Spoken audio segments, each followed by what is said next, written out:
বন্ধুরা, আগের ভিডিওতে আমরা দেখেছিলাম যে মাইক্রোসফট অ্যাপেলকে পিছনে ফেলে দিয়ে বিশ্বের 1 নম্বর ভ্যালুয়েবল কোম্পানিতে পৌঁছে গেছে।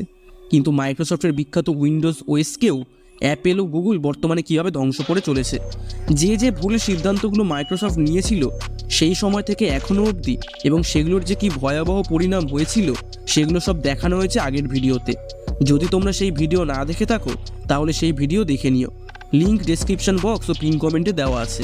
বন্ধুরা, তোমরা হয়তো ভাবছো এত ভুল সিদ্ধান্ত নেওয়ার পর এবার মাইক্রোসফট হয়তো তাদের ভুলগুলো বুঝতে পেরেছিল, কিন্তু না, তারা এত তাড়াতাড়ি শোধরাবার নয়।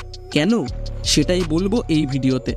বন্ধুরা, উইন্ডোজ 10 ঠিকঠাক কাজ না করার ফলে মাইক্রোসফট এবার একটা সিদ্ধান্ত নেয়। তারা একটা নতুন মার্কেটে নিজেদের আধিপত্য দেখাতে যায়। 2012 সালের এপ্রিল মাসে যখন অকুলাস ভার্চুয়াল রিয়েলিটি ডিভাইস মানে ভিআর লঞ্চ করে, তখন মাইক্রোসফটের এই মিক্সড রিয়েলিটির ভবিষ্যৎ উজ্জ্বল বলে মনে হয়। হ্যাঁ, এটা সত্যি যে আগামী দিনে ভার্চুয়াল রিয়েলিটি ও অকুমেন্টেড রিয়েলিটি আমাদের জীবনের একটা অংশ হতে চলেছে। কিন্তু মাইক্রোসফট এই টেকনোলজিতে নতুন কিছু ইনোভেশন না করে উল্টে মিক্সড রিয়েলিটিকে উইন্ডোজ ওএসের সাথে একসাথে মেশানোর চেষ্টা করতে থাকে। তারা উইন্ডোজ 8-এর সাকসেসর উইন্ডোজ 10-এর প্রত্যেকটা ফিচারকে 3D করার চেষ্টা করতে থাকে।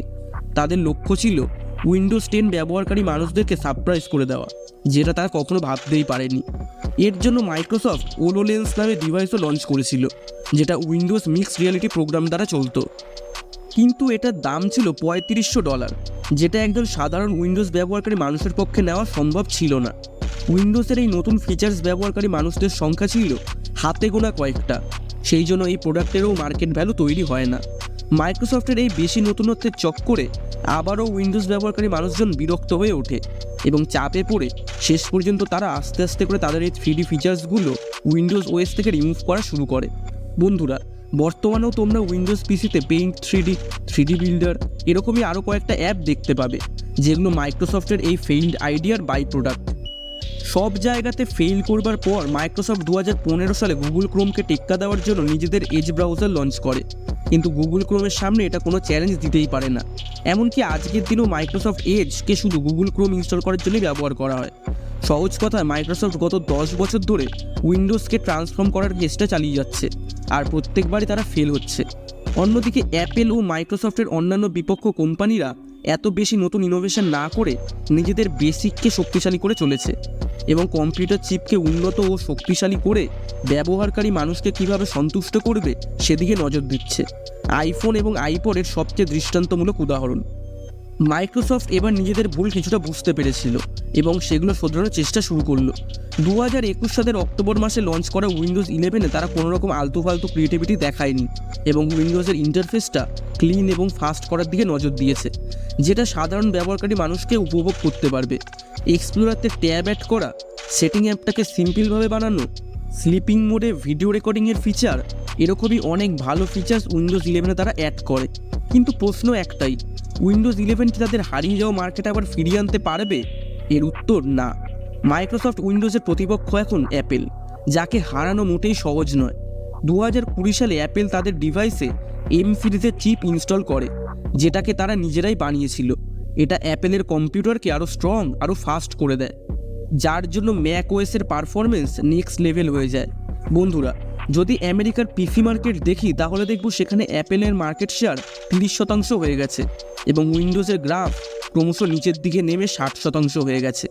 বন্ধুরা, তোমরা হয়তো ভাবছো যে অ্যাপেল যদি নিজেরা চিপ বানিয়ে তাদের ডিভাইসকে শক্তিশালী করে মার্কেট ক্যাপচার করতে পারে, তাহলে বিশ্বের সবচেয়ে বড় ভ্যালুয়েবল কোম্পানি মাইক্রোসফট কেন এরকম করতে পারছে না?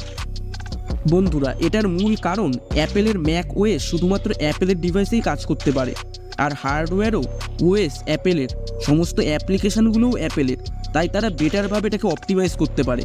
অন্যদিকে মাইক্রোসফটের পিসি ল্যাপটপ বানায় না, চিপ তৈরি করার জন্য তারা ইন্টেল নয়তো এএমডির উপর সম্পূর্ণভাবে নির্ভরশীল। এই জন্য তাদের পক্ষে হার্ডওয়্যার এবং সফটওয়্যারকে অ্যাপেলের মতো অপটিমাইজ করা একটু মুশকিলের। কিন্তু কয়েকদিন আগে হওয়া একটা ইভেন্টে উইন্ডোজকে নতুনভাবে লড়াই করার কথা ভাবিয়েছে। 2023 সালের অক্টোবর মাসে কোয়ালকম স্ন্যাপড্রাগন এক্স এলাইট নামে একটা চিপসেট লঞ্চ করেছে, যেটা আর্টিফিশিয়াল ইন্টেলিজেন্স দিয়ে তৈরি। কোয়ালকম এটা দাবি করেছে যে বর্তমান উইন্ডোজ ওএস যে x86 প্রসেসর দিয়ে অপটিমাইজ রয়েছে, তার তুলনায় তাদের স্ন্যাপড্রাগন এক্স এলাইট 10 গুণ ভালো পারফরমেন্স দেবে। এই দাবি কতটা সত্য এবং মাইক্রোসফট কোয়ালকমের এই চিপসেট তাদের ওএসতে ব্যবহার করার ইন্টারেস্ট দেখাবে কিনা সে তো আগত দিনেই জানা যাবে। কিন্তু যেইভাবে অ্যাপেল গত 12 বছর ধরে নিজেদের ইকোসিস্টেম তৈরি করে ফেলেছে এবং ব্যবহারকারী মানুষজনের চাহিদা অনুযায়ী ডিভাইস লঞ্চ করে চলেছে, তাতে মাইক্রোসফটের আবার ফিরে আসা ক্রমশ কঠিন হয়ে যাচ্ছে। যদিও মাইক্রোসফটের কাছে এখন একটা পাওয়ার এসেছে, যেটাকে কাজে লাগিয়ে তারা শুধু অ্যাপেলই নয়, গুগল এবং ফেসবুকের মতো টেক জায়ান্টদেরও ধ্বংস করে দিতে পারে। আর্টিফিশিয়াল ইন্টেলিজেন্সি, যার সবচেয়ে বড় শক্তিশালী কোম্পানি ওপেন এআই, যাদেরকে মাইক্রোসফট মোটা ফান্ডিং দিয়েছিল। ওপেন এআই হলো সেই কোম্পানি যারা চ্যাট জিপিটি এবং ডেল 2 এর মতো এআই টুলস বানিয়েছিল। 2019 সালে মাইক্রোসফট ওপেন এআইকে $1 বিলিয়ন ফান্ডিং দিয়েছিল, যার পর থেকে ওপেন এআই এর সিস্টেম মাইক্রোসফটের অ্যাডিওর বেসড সুপার কম্পিউটার সিস্টেমে চলছে। 2023 সালের 23শে জানুয়ারি মাইক্রোসফট আরও একবার ওপেন এআইকে ফান্ডিং দেবে বলে শোনা যাচ্ছিল, আর এবার টাকার পরিমাণ হবে $10 বিলিয়ন। সেই জন্যই চ্যাট জিপিটি 4 আসার সঙ্গে সঙ্গেই মাইক্রোসফট এটাকে বিঞ্জ ব্রাউজারের সাথে একসাথে কানেক্ট করে দেয়, যেটা গুগলের হেডকোয়ার্টারে ধামাকা করে। গুগল চ্যাট জিপিটিকে টক্কর দেওয়ার জন্য বার্ড এআই লঞ্চ করে, কিন্তু সেটা চ্যাট জিপিটিকে হারাতে পারেনি। বন্ধুরা, মাইক্রোসফট চ্যাট জিপিটি ও চ্যাট জিপিটির আবিষ্কারক স্যাম অল্টম্যানের উপর বিশ্বাস রেখেছে।